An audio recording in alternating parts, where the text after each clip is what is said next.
नमस्कार बच्चों, सरस्वती विद्या मंदिर उच्च माध्यमिक विद्यालय पीलीभीत की ऑनलाइन कक्षाओं में आपका स्वागत है।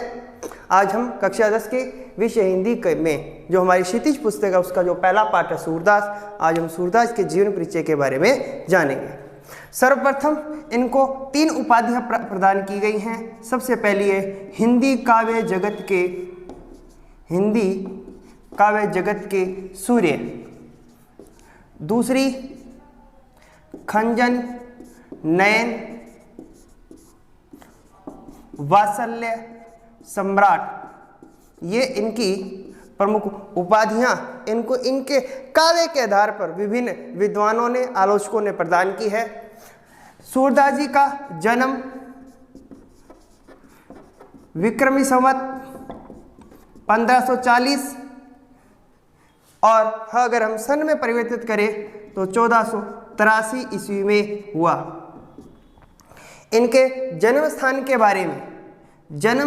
बारे में इनके 2 मत प्रचलित हैं, अलग अलग जगहों माने गए हैं। एक मत है सिही ग्राम जो कि दिल्ली के पास है। यह मत डॉक्टर नगेंद्र के अनुसार। दूसरा मत है रुनुक्ता ग्राम जो कि आगरा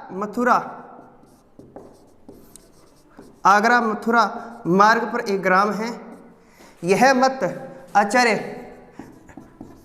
रामचंद्र शुक्ल के अनुसार है। सूरदास जी का निधन विक्रमी संवत 1620 में माना गया है। इनका निधन विक्रम संवत 1620 में माना गया है। अगर हम सन में परिवर्तित करें तो 1563 ईस्वी में पारसोली ग्राम में हुआ था।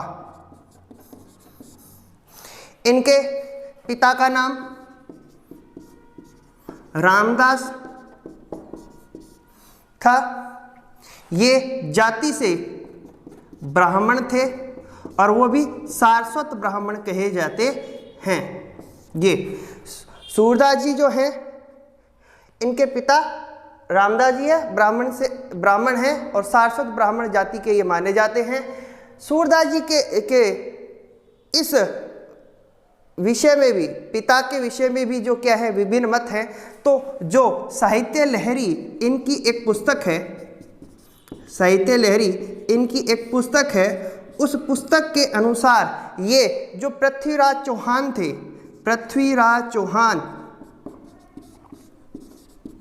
चौहान के दरबारी राजकवि चंद के वंशज माने गए हैं।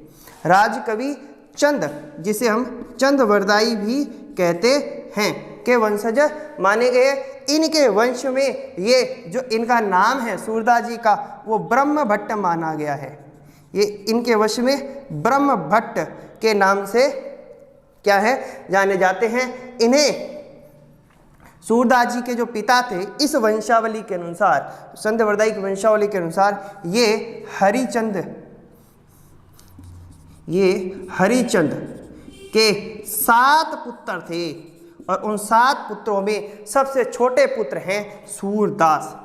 जो 7वां पुत्र है वो सूरदास है। ये इनके हरिचंद जी इनके पिता हैं और 7 पुत्र थे। उन 7 पुत्रों में अंतिम और छोटा पुत्र सूरदास जो है वो है जिसे ब्रह्मभट्ट भी कहा गया है। सूरदास जी के बारे में इस साहित्य लहरी के अनुसार ही ये माना जाता है कि सूरदास जी क्या थे, जन्म से अंधे थे।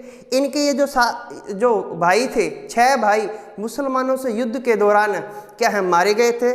तब वे भटकते भटकते क्या है का माना जाता है कि एक कुएं में गिर गए थे और उस कुएं में 7 दिन तक पड़े रहे थे। 6 दिन बाद इनको भगवान श्री कृष्ण के दर्शन उस कुएं में होते हैं और जब 7वें दिन दर्शन होते हैं तब भगवान श्री कृष्ण इन्हें नेत्र प्रदान करते हैं और इन्हें सृष्टि को देखने के लिए अपनी कृपा दृष्टि जो है वो प्रदान करते हैं।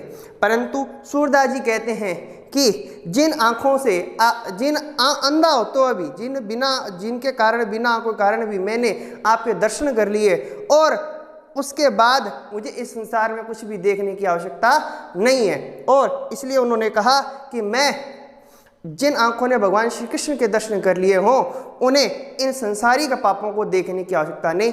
भगवान श्री कृष्ण इन्हें पुनः अंधे कर देते हैं और इनको उस कुएं से बाहर निकाल देते हैं। तब कहा जाता है कि ये जो गऊ घाट जो कि आगरा और मथुरा मार्ग पर है वहाँ पर आ जाते हैं और भगवान श्री कृष्ण की भक्ति में लीन हो जाते हैं, भगवान श्री कृष्ण के पदों का गायन करते हैं। वहीं पर इन्हें गुरु वल्लभाचार्य मिले, गुरु इनके वल्लभाचार्य जी मिले। गऊ घाट पर इन्हें गुरु वल्लभाचार्य मिले।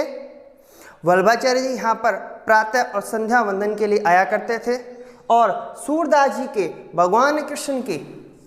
भगवान श्री कृष्ण के जो पदों के गायन वो करते थे उन पर ये क्या हो गए, मुग्ध हो गए और इन्हें अपना शिष्य बना लिया सूरदास जी को। वल्लभाचार्य जी वल्लभ संप्रदाय के प्रवर्तक हैं और सूरदास जी को इन्होंने वल्लभ संप्रदाय में दीक्षित कर लिया। और जब वल्लभाचार्य जी ने गोवर्धन पर्वत पर श्रीनाथ मंदिर का निर्माण पूर्ण करवाया, तत्पश्चात इनके भगवान कृष्ण की भक्ति के जो पद गायन करते थे उस पदों के गायन के कारण इनको सूरदास जी को मंदिर में कीर्तन सेवा का पदभार संभाला दिया। सूरदास जी जब वल्लभाचार्य जी के संपर्क में आए थे उससे पूर्व ये जो हैं ये दास्य और दैन्य भाव के पदों का गायन करते थे, दास्य और दैन्य भाव के पदों का गायन करते थे। और वल्लभाचार्य जी के संपर्क में आने के बाद इन्होंने वात्सल्य, माधुर्य, श्रृंगार से संबंधित पदों की क्या करने शुरू कर दी, रचना शुरू कर दी। क्योंकि वल्लभाचार्य जी ने भागवत, श्रीमद् भागवत का क्या करवाया, रसपान करवाया और इनकी जो भक्ति है वो वात्सल्य से, माधुर्य से और श्रृंगार से युक्त हो गई। वल्लभाचार्य जी के पुत्र थे विट्ठलनाथ जी।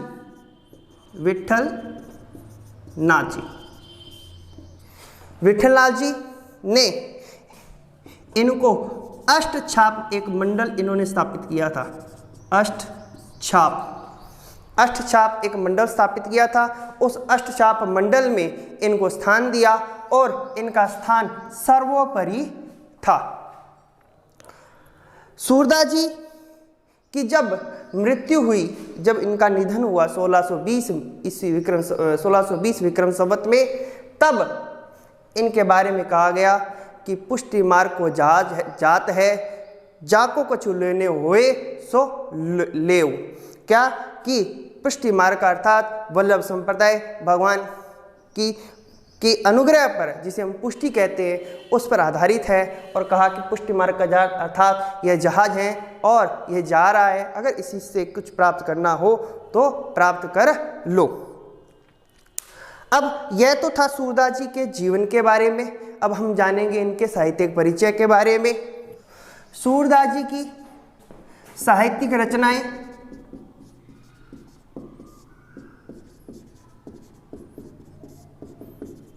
इनकी 3 प्रमुख रचनाएं हैं, सूरसागर,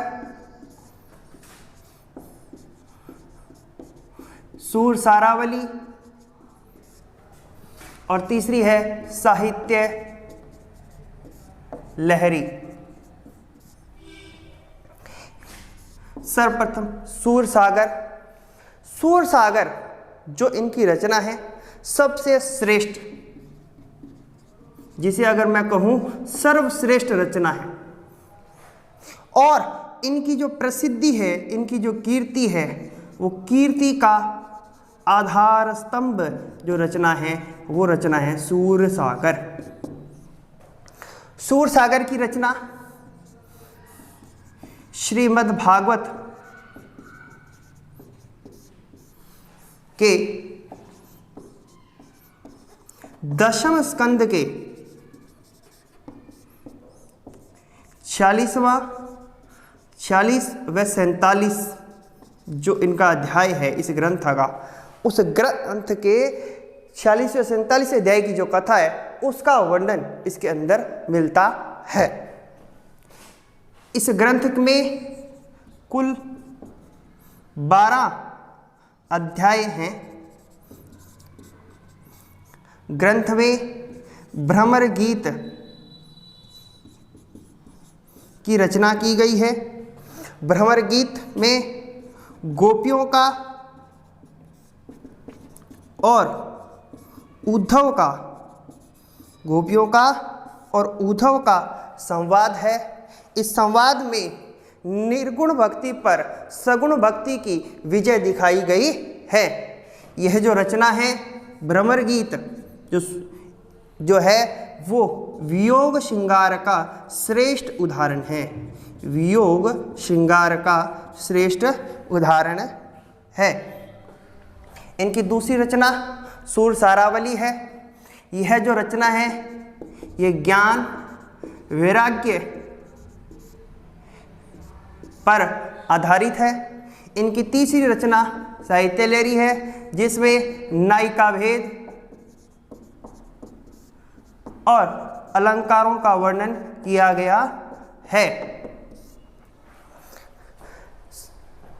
यह इनकी साहित्यिक रचनाएं थी। इनकी साहित्यिक रचनाओं के आधार पर इनके काव्य की कुछ विशेषताएं बनती है, उन बिंदुओं को भी हम जान लेते हैं। इनकी जो काव्यगत विशेषताएं हैं वो प्रमुख हैं। उनमें से सबसे पहली जो है वो है इनका वात्सल्य रस से पूर्ण पद रचना। दूसरा श्रृंगार माधुर्य के पदों की रचना। तीसरी नवीन प्रसंगों की उद्भावना।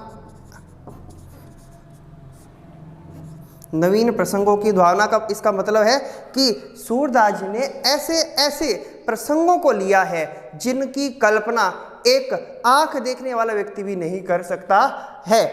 इसके बाद इनके पदों में अलंकारों का जो चमत्कार है वो देखने को मिलता है। इन्होंने यमक, अनुप्रास, श्लेष, उपमा, रूपक इत्यादि अलंकारों का प्रयोग किया। इन्हीं की रचनाओं के आधार पर इनकी विशेषता है इन्होंने लोकोक्ति और मुहावरों का प्रयोग किया। इन्होंने शब्द शक्तियों का प्रयोग। शब्द शक्तियाँ कौन सी?